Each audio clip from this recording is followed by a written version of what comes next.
The driver of that semi packed with illegal aliens in Texas could face the death penalty if he's convicted in that human smuggling horror. 10 people now dead, and prosecutors say that more than 100 were inside the truck, were taking turns breathing through a single hole in the side in the sweltering heat.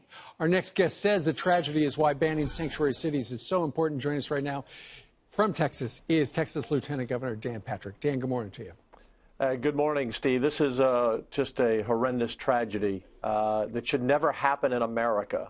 But our policies from the last administration, and quite frankly, the Democrat policies of today, of an open border and sanctuary cities, allows and enables these drug smugglers who don't care about human life to put people in this horrific situation. So are you of the theory, Dan, that if there were not sanctuary cities across the country, we wouldn't see this sort of, drug cartel operation where they essentially truck 100 people to a town?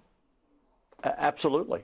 Steve, when I ran for lieutenant governor several years ago, I ran on a strong border and anti-sanctuary city platform, and people said I wouldn't get much of the Hispanic vote, and I received almost 50% of it, as did Greg Abbott.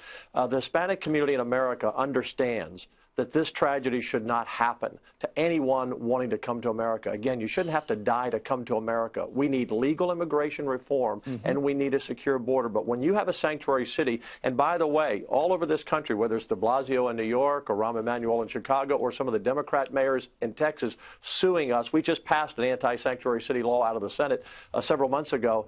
Their policies are killing people, killing innocent Americans who are at the hands of the criminals who cross, and killing good people who just want to come to America. But instead, we think they paid the drug smugglers somewhere between $5,000 and $10,000 a piece to be on that truck.